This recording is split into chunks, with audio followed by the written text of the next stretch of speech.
When you look at apparel manufacturing, what's the secret sauce that separates the really efficient factories from, well, everyone else?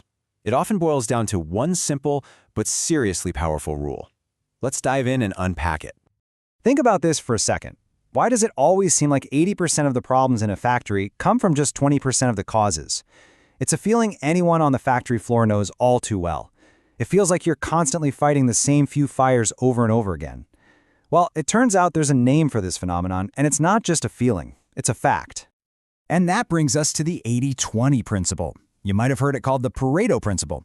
Honestly, it's like putting on a pair of magic glasses. It's this secret lens that helps you cut through all the noise and see your manufacturing operations with stunning clarity, letting you focus on the stuff that really matters. So what is it exactly? At its heart, the idea is super simple. For pretty much any event, about 80% of the results, or the effects, come from just 20% of the causes. It's all about separating what we call the vital few from the trivial many. That tiny 20% of inputs, that's where the action is. They're responsible for the lion's share of your results, for better or for worse. Okay, so that sounds great in theory, right? But how does this actually show up on a real, live factory floor? Because this isn't just some abstract business school concept. Oh no, it's a very real, very tangible thing in apparel manufacturing. Let's break down a few killer examples. All right, first up, defect reduction. Let's talk quality control. It is just so common to see the huge majority of garment defects. Yeah, we're talking about that 80% chunk coming from a tiny, specific handful of sewing operations. Maybe it's one particular machine that's always acting up, or even just a couple of operators who need a bit more training.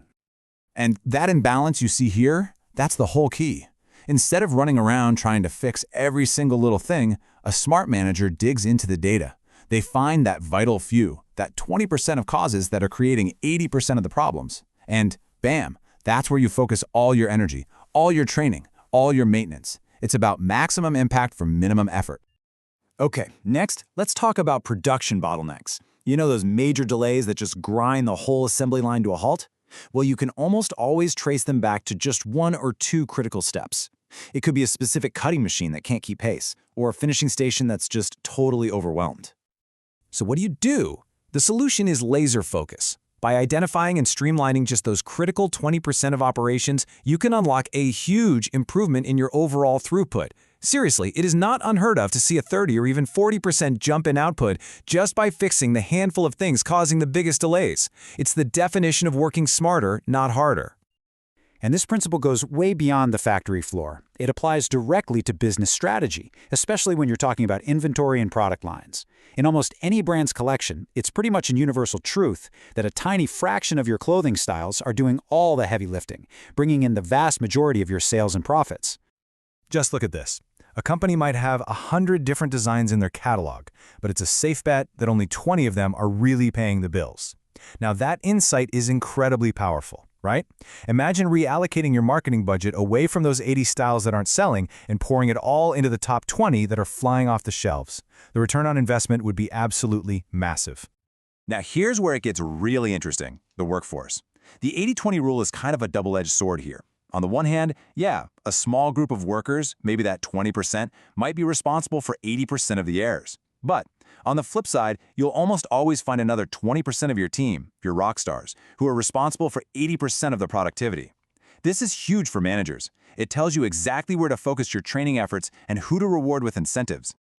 All right, so spotting these patterns is one thing. That's the inside part. But how do you actually act on it? How do you turn this cool idea into real, tangible change on the ground? Let's get practical and look at putting the 80-20 rule to work. Okay, it really comes down to 4 practical steps. First, you got to do a Pareto analysis. That just means using data and charts to pinpoint that vital few 20%.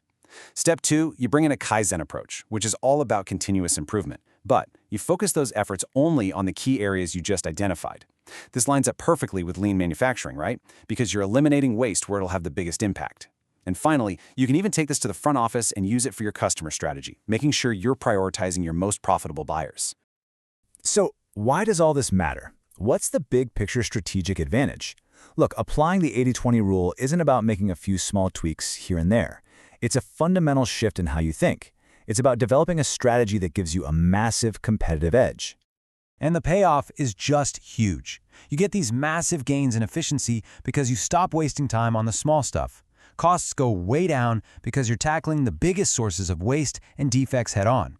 And of course, that leads directly to maximizing your profits.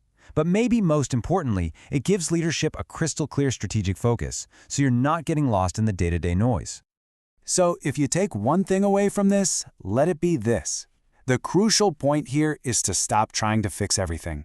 Success in manufacturing isn't about solving every little problem. It's about having the wisdom to find and the courage to focus relentlessly on the few things that truly drive performance. And that really leaves us with one final big question to chew on. And this applies whether you're running a massive factory or just trying to manage your own to-do list. What is the most important 20% that you should focus on next? What's the small effort that could bring you the biggest results? Something to think about.